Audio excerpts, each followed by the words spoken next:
প্রিয় দর্শক বন্ধুরা, অবশেষে পিএসসির ফুড এসআই নিয়োগকে কেন্দ্র করে সমস্ত জল্পনার অবসান। পিএসসির অফিসিয়াল সাইটে চলে এলো অত্যন্ত গুরুত্বপূর্ণ খবর আপডেট।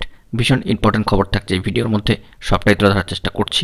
গুরুত্বপূর্ণ ভিডিওটিকে সম্পূর্ণ শেষ পর্যন্ত শুনে বোঝার চেষ্টা করবেন, ভিডিওটিকে শেষ পর্যন্ত দেখে নেবেন। এখনও পর্যন্ত যে সমস্ত বন্ধুরা চ্যানেলটি সাবস্ক্রাইব করেননি, সাবস্ক্রাইব করে নিয়ে সঙ্গে থাকবেন, কারণ আপনাদের জন্য অত্যন্ত জরুরি ভিত্তিতে এই সিরিয়াস ম্যাটারটিকে নিয়ে গুরুত্বপূর্ণ ভিডিওটি তৈরি করা। চলুন কথা না বাড়িয়ে আমরা মূল আলোচনার মধ্যে প্রবেশ করি।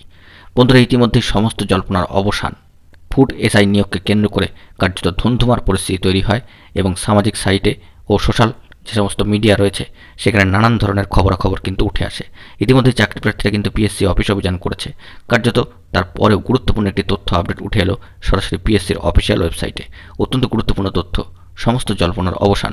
ইতিমধ্যে প্রার্থীরা এই পরীক্ষা বাতিল সহ রি এক্সামিনেশনের দাবি করছিলেন। প্রশ্নপত্র ফাঁসের অভিযোগ কিন্তু উঠছে। কার্যত সমস্ত জল্পনাকে উড়িয়ে দিয়ে পিএসসির সাইটে এ বিষয়ে অ্যান্সার কি প্রকাশের মতো অত্যন্ত গুরুত্বপূর্ণ পদক্ষেপ পিএসসির কর্তৃপক্ষের। বন্ধুরা, কার্যত বিগত কয়েকদিন ধরে পিএসসির অফিস অভিযান সহ এই পরীক্ষা বাতিল ও আগত 6 মাসের মধ্যে রি এক্সামিনেশনের একটা দাবি কিন্তু উঠছেই, কিন্তু তারই মাঝখানে বিপুল পরিমাণে জল্পনার অবসান ঘটালো পিএসসি কর্তৃপক্ষ। অ্যান্সার কি অফিসিয়ালি কিন্তু প্রকাশ হলো কিছু কিছু শিফটের ক্ষেত্রে। দেখা যাক আগত দিনগুলিতে এই বিষয়ে কি আপডেট স্ট্যাটাস উঠে আসে, এলে তো অবশ্যই আপনাদেরকে সম্পূর্ণটা জানিয়ে দেওয়ার চেষ্টা করব।